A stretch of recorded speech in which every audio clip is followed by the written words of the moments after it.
بسم اللہ الرحمن الرحیم۔ السلام علیکم۔ مولوی مصطفیٰ ایک واقعہ بیان کرتے ہیں کہ دلی میں جمنا میں سیلاب آیا، جس سے قریب کے قبرستان کی کچھ قبریں اکھڑ گئیں۔ ایک قبر کھلی تو کچھ لوگوں نے دیکھا کہ مردہ پڑا ہوا ہے اور اس کی پیشانی پر ایک چھوٹا سا کیڑا ہے۔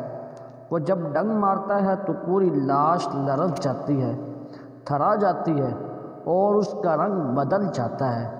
تھوڑی دیر بعد جب وہ لاش اپنی اصلی کیفیت پر آ جاتی ہے تو وہ پھر ڈنگ مارتا ہے، لاش کی پھر وہی کیفیت ہو جاتی ہے۔ سب دیکھ رہے ہیں اور حیران ہیں۔ ایک دھوبی تھا، جمنا کی گھاٹ پر آیا تھا، اس سے دیکھا نہیں گیا۔ اس نے ایک کنکری اس کو ماری تو وہ کیڑا اچھلا اور اس دھوبی کی پیشانی پر آ کر ڈنگ مارا اور پھر وہیں جا کر بیٹھ گیا۔ وہ دھوبی چلانے لگا اور تڑپنے لگا۔ اس سے کسی نے پوچھا، تجھے کیا ہوا؟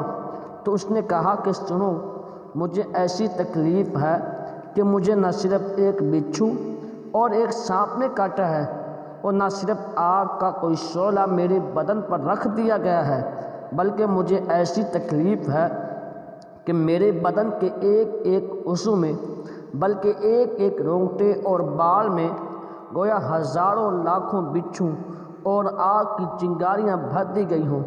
چنانچہ وہ 3 دن تک یوں ہی تڑپتا رہا، پھر انتقال کر گیا۔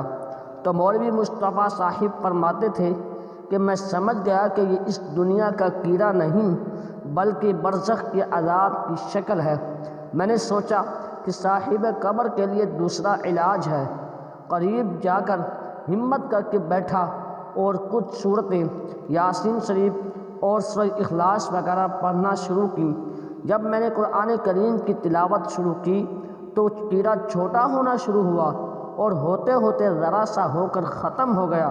جب ختم ہو گیا تو ہم لوگ بہت خوش ہوئے کہ اللہ تعالیٰ نے اس کو عذاب سے نجات دی۔ اس کا کفن برابر کر کے قبر بند کر دی گئی۔ اب اس سے گناہوں کی سزا کا اندازہ لگائیے۔ معلوم نہیں اس سے کون سا جرم ہوا ہوگا، خدا کے غضب کی کون سی شکل اس میں ہو، کچھ نہیں کہہ سکتے۔ اللہ پاک سب کو فکر آخرت نصیب فرمائے اور عذاب قبر سے محفوظ رکھیں، آمین۔